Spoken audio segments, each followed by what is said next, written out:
Welcome to another InWheelTime podcast.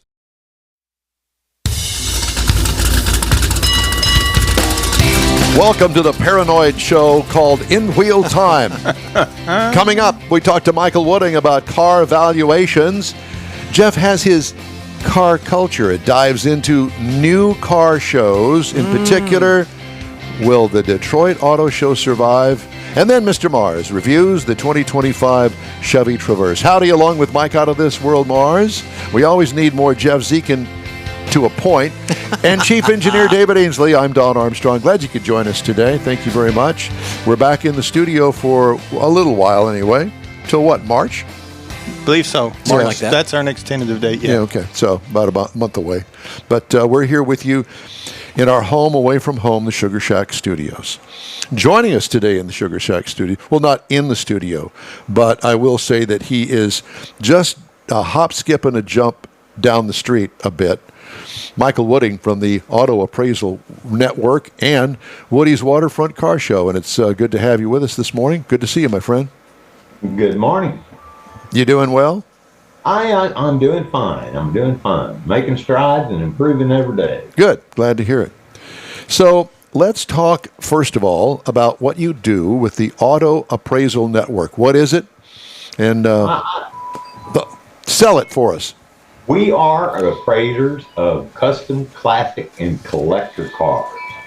There's other appraisal services available, but they deal mainly in new cars and wrecked cars and that type of thing. But when you've got a 57 Chevy with a LS7 or LSX in it and a Art Morrison subframe, what is that car worth? What should I be insuring it for? And what would it sell for if it went across an auction? So, as a matter of fact, you know, I've got the Corvette, the 2001 Corvette, that is now considered in some circles a classic car. I don't know as if I would call it that, but I have been looking for insurance that kind of fits me, and Grundy.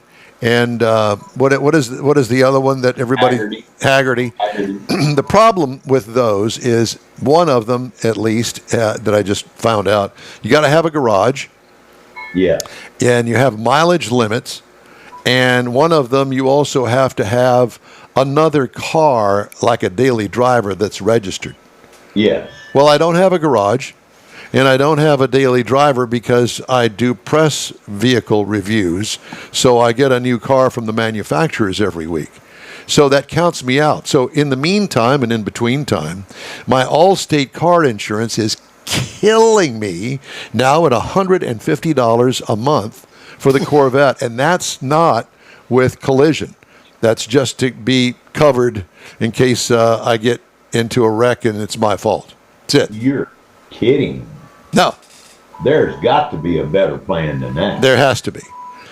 One that fits me. But, I can't lie and say, oh, yeah, it's in the garage, and I have another car that I drive every day. Well, I do have another car that I drive every day, but it's not in my name.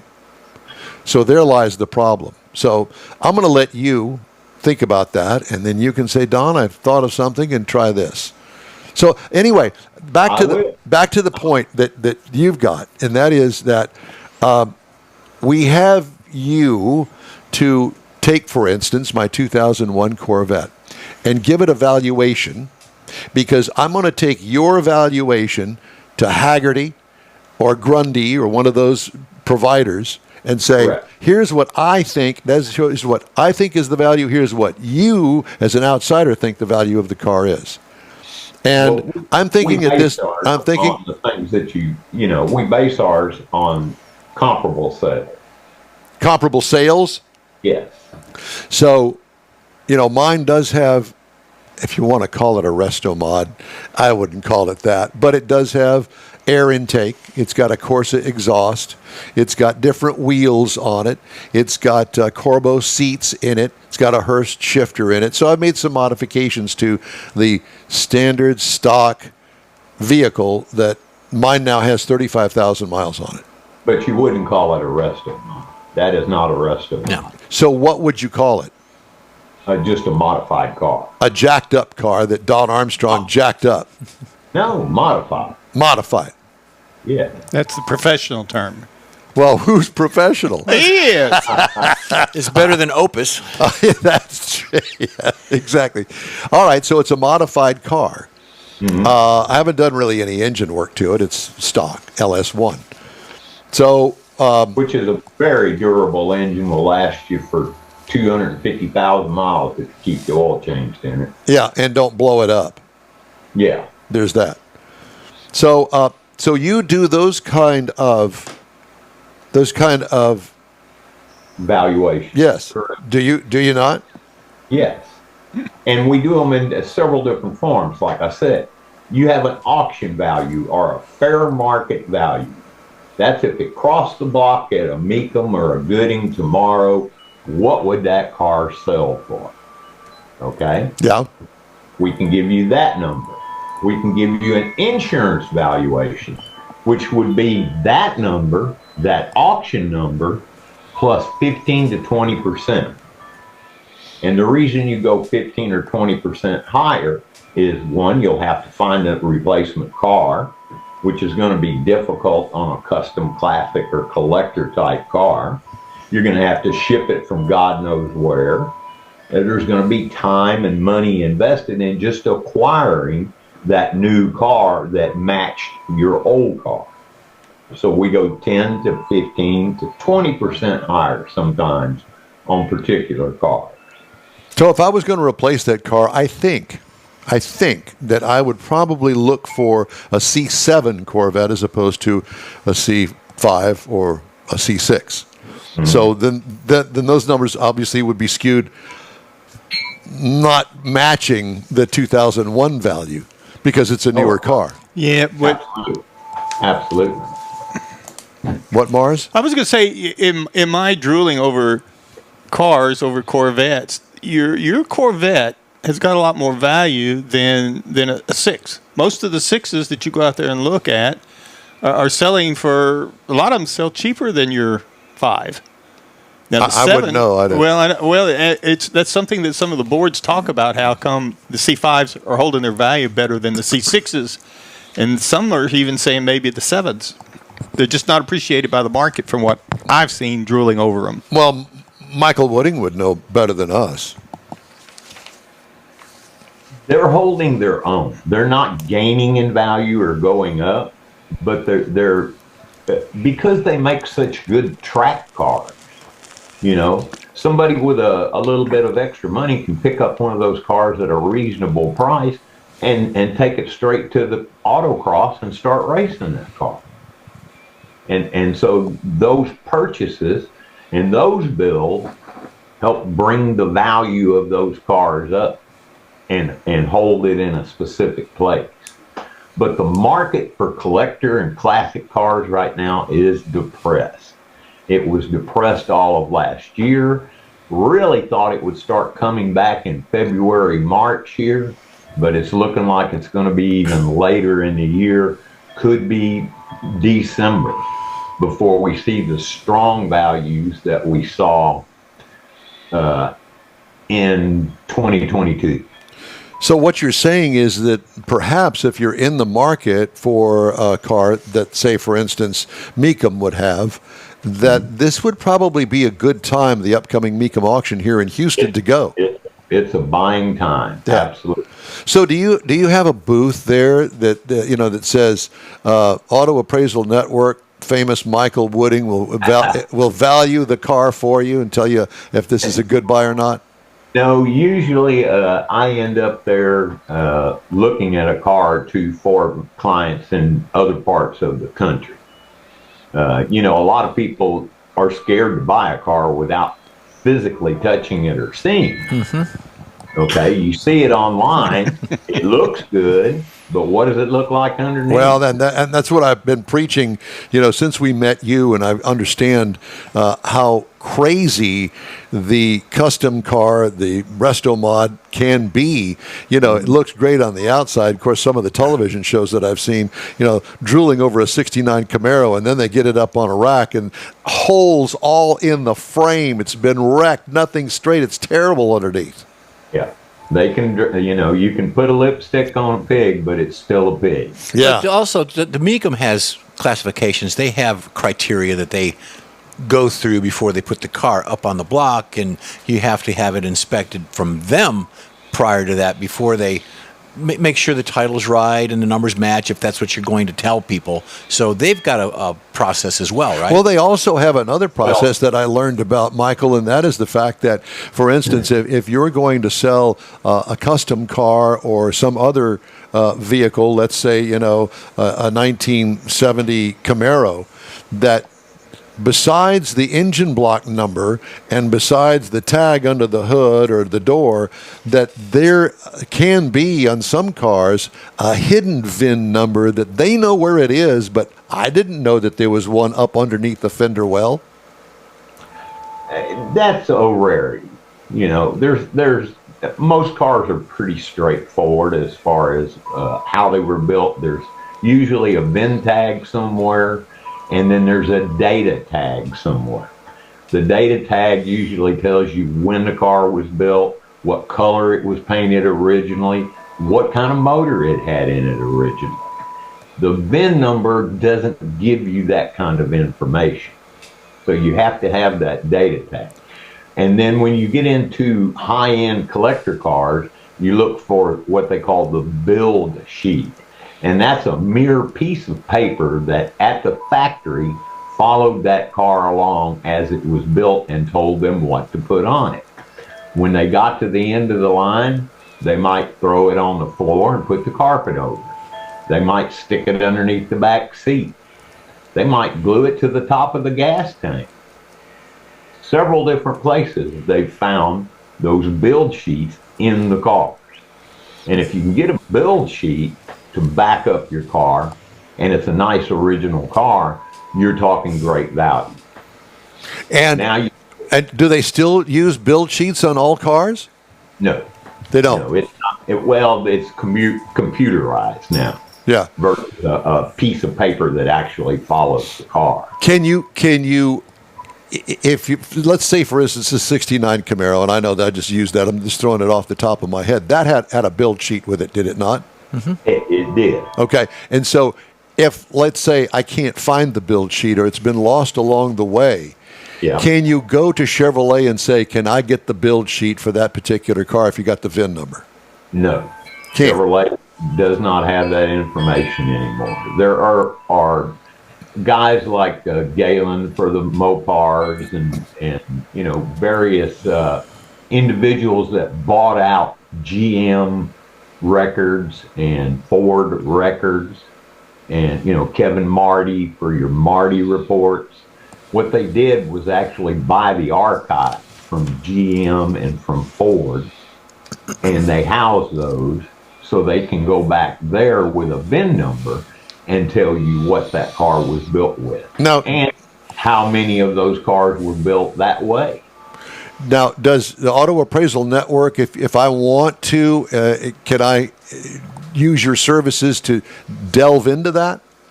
To a limited degree. We normally, unless there's a lift available, we can't get casting numbers off the transmission and things like that people like to document along with the motor. When you're doing a 100% original car, you have to have a casting number that matches the dates that the motor was manufactured and the car was manufactured. Well, since the last time we talked to you, have you run across anything that's a good story about auto appraisals lately? I know you've always got stories. The thing is these people are spending God's amount of money on building some of these rides. There's one in particular that I did. There's actually a TV show, the Martin Brothers deal. Yes, Iron right. Resurrection. Yep.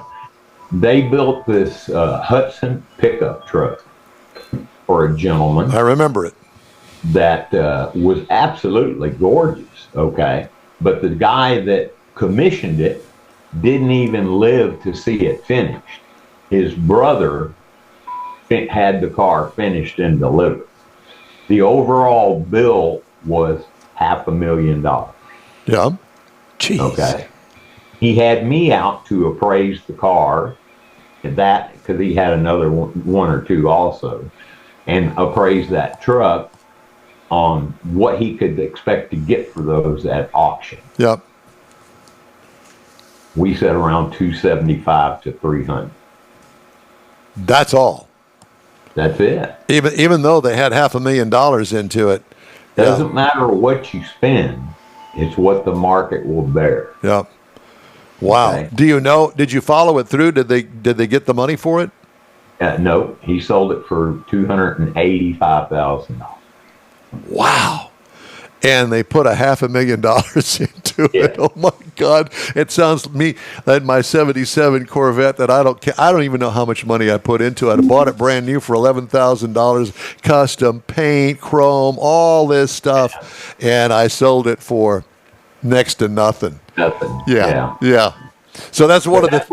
That's what I tell people now when they say they want to get into the hobby or they want to have a classic car. I tell them to go to Mecum or one of the other auctions, find a car that's close to what you want, have it inspected, and buy that car.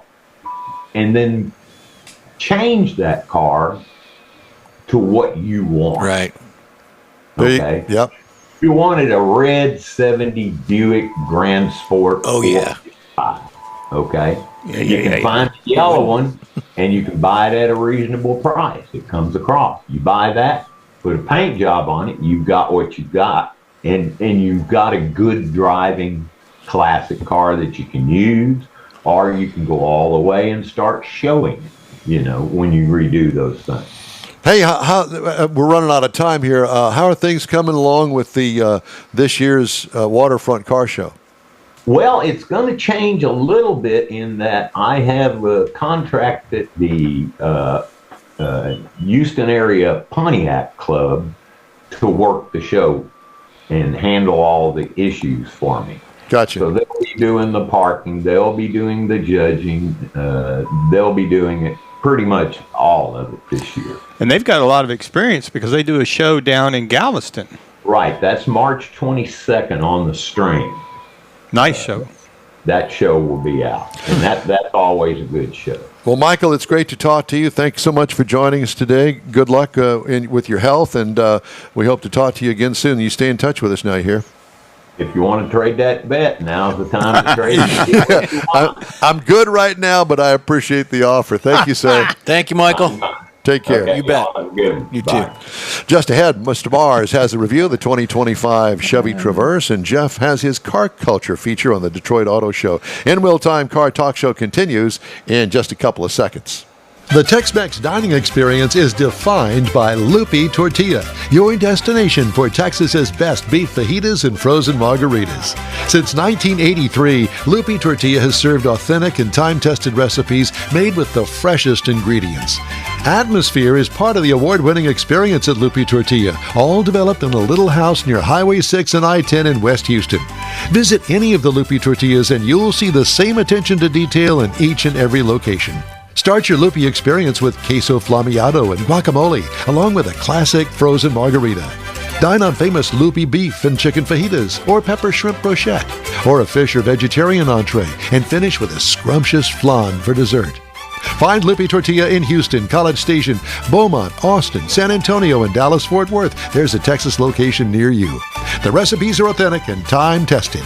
The ingredients always fresh. Lupi Tortilla, he's pretty good. You own a car you love. Well, why not let Gulf Coast Auto Shield protect it? Houstonian John Gray invites you to his state-of-the-art facility to introduce you to his specialist team of auto enthusiasts. We promise you'll be impressed. Whether you're looking to massage your original paint to a like-new appearance, apply a ceramic coating, install a paint protection film, nano-ceramic window tint, or new windshield protection called ExoShield, Gulf Coast Auto Shield is where Houston's car people go. Curbed your wheels? Instead of buying new, why not have them repaired? How about a professionally installed radar detector? Gulf Coast Auto Shield does that too. Get a peek inside the shop and look at the services offered by getting online and heading to gcautoshield.com. Better yet, stop by their facility at 11275 South Sam Houston Tollway, just south of the Southwest Freeway, and get a personal tour. Gulf Coast Auto Shield is your place to go for all things exterior. Call them today, 832-930-5655 or gcautoshield.com. Hey, the InWheelTime Car Show hits the road, literally, when we join the Hot Rod Tour of Texas, April 26th. Watch and listen for more information in the coming weeks here on InWheelTime. Thanks for being with us today. Time now for Jeff's Car Culture. This week it's going to be on the Detroit Auto Show. Yeah, and it's not too pleasant for him because the Detroit Auto Show attendance plummeted as glory days fade for the Detroit Auto Show in Detroit. Far more news was revealed at the Brussels Automotive Show and the Tokyo Auto Salon and even CES this past year. Most automakers have abandoned the event, leaving dealers to fill the gaps. Now, we were just at ours, Automotive Show with Rochelle Salinas, outstanding organization, fantastic show, but the Detroit Auto Show only attracted 275,000 visitors last month. That's a lot. It's down 500,000 since previous years. Oh my God. They were topping out at some big numbers. So the Detroit Auto Show used to be a can't-miss event, and its return was barely worth mentioning. The Ford Mustang RTR and the Mustang GTD Spirit of America were introduced ahead of the event, leaving the North American Car, Utility, and Truck of the Year awards as the only worthwhile news on the media day. Amazing. To say it wasn't worth attending, and we're openly questioning whether or not the Detroit Auto Show was dead, we're getting a resounding answer, and it's time to break out the defibrillator and catheter because the event is on life support. Catheter. I wrote that. While organizers tried to put in a positive spin on things, the numbers are truly terrible. Over the course of 11 days, 275,000 people attended, as the Detroit Free Press noted.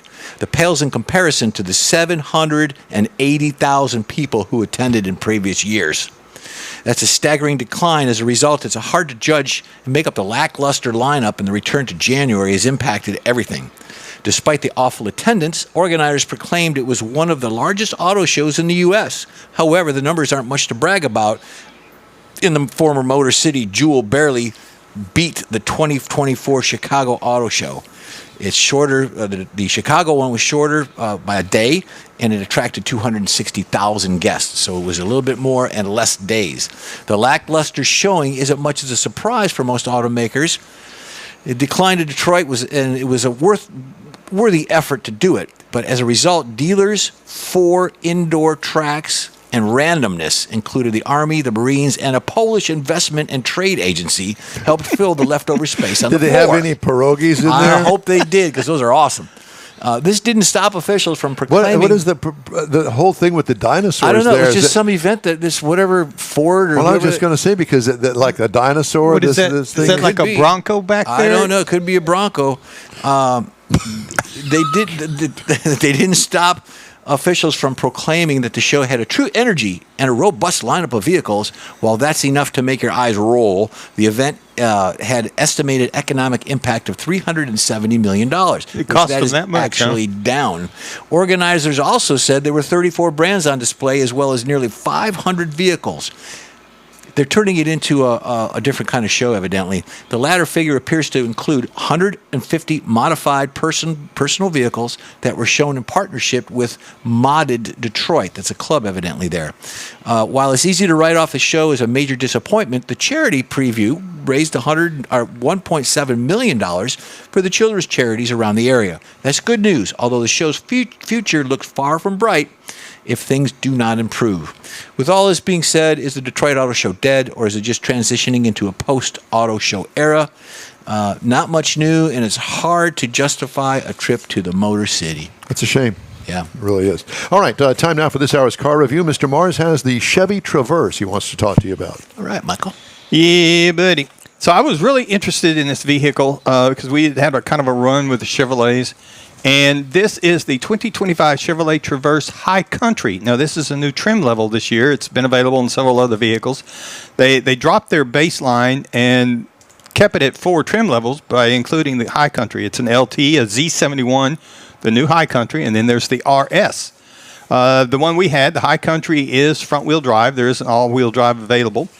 Now, this is classified as a standard SUV, 3-row. Now, I would look at it as a midsize, but being that's what the government calls it, that's what the government calls it. It is a 7-passenger seating in this vehicle. Up front, you're going to find the LED lighting all around. You've got the walk-up and the exit lighting that comes on whenever you're approaching or getting out of it, which makes it kind of nice if you're out in the dark world. It's got the trailer and package, and I mentioned that here because it has the hitch view and hitch guidance option that comes with that. And when you look at this vehicle, it's got a lot of nice lines to it, and you look at the size of it, it is actually on the same wheelbase as the Tahoe, but it's not as long. The body's not as long, but it is the same wheelbase. It came with roof rails. It's got the hands-free liftgate, which works extremely well, as in you get out of the driver's pass and you run around the back of it to run into the store. If you walk too close, you might look behind you and see your liftgates open. Or you might come out of the store and the liftgate's open because you didn't realize it opened up. But it works really well. We were rolling on some 22-inch wheels that were really nice, absorbed a lot of the road imperfections. Getting inside of it, we had the leather seating. Now, the front is heated and ventilated. The second row was the bucket seats, and both of them are heated. And the third row is a one-touch fold flat that's pretty easy to get into. We had the 11-inch driver display. This is a big screen for the driver to configure however you want your information, your speedometer and everything. But in the middle was this big 17.7-inch LCD display where you're going to find your nav system, your convenience controls, all those kind of things that you're going to be looking for. Easy to find here. Now, it does have the wireless cell phone charging with Apple, Android, and Google's making some inroads into GM. It has a digital rear view mirror, which works really well, and a Bose 10-speaker audio system. Now, up under the hood, the only thing you're going to find in a Traverse, regardless of the trim level, is a 2.5-liter turbo. Now, it does have 328 horsepower, 326 pound-feet of torque, which is pretty good for an inline 4. 8-speed automatic transmission, and this vehicle, with the trailering package, will tow 5,000 pounds. This EPA says in the city you should be looking for 20, the highway 27, and then combined 23. Now, I drove this vehicle. I enjoyed driving this vehicle. I drove it 490.7 miles. Dang. Nice. Where'd you go? I had to park it. Well, I came here, went to the beach. I mean, I had fun. Yeah. I liked driving this vehicle. I got 21.8 miles per gallon across that, and I thought that was pretty good. Hauling kids around, grandkids and everything. Again, it's comparable. Young kids? I got grandkids. No. Do you have kids? No. Yes, I do. They're grown. He's not sure. I kind of skip them and go straight to the grandkids Okay. nowadays. So again, it's comparable in size to me to the Tahoe. The Tahoe is actually physically bigger, but it's got the same wheelbase. And it's got a much more CUV type ride because it is more of a CUV than the Tahoe is, or the Suburban, or those kind of vehicles. But body-wise, the Tahoe is like 7 inches longer, just to give you an idea. Now, the base model price on this vehicle is $40,600. Now, the trim price for the High Country starts at $53,600. But because everything that was on it is part of that trim package, there's really no options. So the MSRP is at $54,995. If you're looking for something to compare it to, the Kia Telluride starts at $36,390. The Palisade from Hyundai starts at $37,000, and the Toyota Grand Highlander is at $40,000. So they're all pretty comparable in price riding through there. But I did enjoy this vehicle, and I think if I was looking for a 3-row mid-size or standard-size vehicle, I would definitely encourage you to look at that one. I liked it. Yeah, The way you had it, I really did. it looks really good, too. Yep. Hey, the InWheelTime Car Talk Show continues right after a quick break. Pro-Am Auto Accessories has been serving Houston's auto enthusiasts since 1984, providing world-class products for sports cars, European sedans, and American muscle. Pro-Am is known as the place to go to find exclusive and hard-to-find parts and accessories. Pro-Am is one of the very first distributors in the USA for brands such as Recaro, Redline, Momo, Corbo, and Simpson. Located in the heart of Houston's premier retail and service corridor, the Galleria area, Pro-Am's walk-in storefront includes an 8,000-square-foot warehouse, showroom, and installation bays. Pro-Am not only sells parts and accessories, but also offers installation and service.